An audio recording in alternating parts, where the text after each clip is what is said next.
Chairman সাহেবের টাকা হইব। চেয়ারম্যান সাহেব স্যারে আইছে। এই জি কতবালি জি এই টাকা যে পাবো এলাকায় সেই লিস্ট তোমার কাছে আছে? জি জি জি আছে আছে আচ্ছা ওই লিস্ট আছে। হ্যাঁ ওই আর লিস্টটা কইরো। আচ্ছা ওকে লিস্টটা কইরে আমাকে দিও।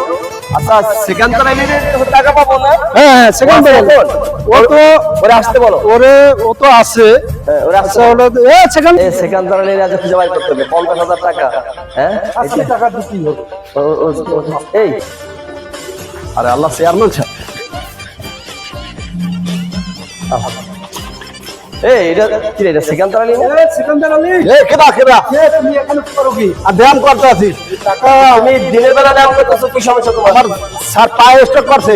আল্লাহ ইন্নালিল্লাহ পায়ে স্ট্রোক করছে? হ্যাঁ স্যার পায়ে স্ট্রোক করছে। এই তো বাপের জীবনে শুধু পায়ে স্ট্রোক করছে? আমার জীবনে তো আমি শুনি নাই পায়ে হাত পায়ে স্ট্রোক করে। স্ট্রোক হচ্ছে হাড়ে স্ট্রোক করে, মাথায় স্ট্রোক করে।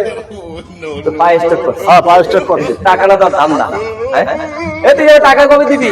টাকা তো দিব স্যার, এই যে বিল্ডিং দেন না, হ্যাঁ এই ইট চালাম আমি টাকা দিয়া। এই তো হ্যাঁ হ্যাঁ ও আচ্ছা এই তুই তাই এই একতলা বাহিরেছে আমার টাকা দিবি কবে? হেডে তুই কত একটা দেখা তারিখ দিবি? এই সিলিং বাজি করিয়া এই বিল্ডিং টা করতে আছে। এই ছাদটা কমপ্লিট হয়ে গেলে তাহলে আর করবো না, এত মাফ করে দেন আমারে। ও বলে সিটিংটা যে করে বিল্ডিং করছে কত আর কোনো ব্যবসা নাই? আর ব্যবসা নাই, হ্যাঁ এইটাই কষ্ট কমায় ব্যবসাটা। এটা কষ্ট কমে হ্যাঁ, হ্যাঁ, স্যার, চিন্তা করতে পারো এত বড় সিটিং তুই এলাকায় আমি শুনছি আমার এলাকায় তুই ঘুরে ঘুরে সিটিং বাজি করো সবার টাকা বাইরেই করো। এবার পুলিশ তো প্লিজ আমার ক্ষমা করে দাও প্লিজ।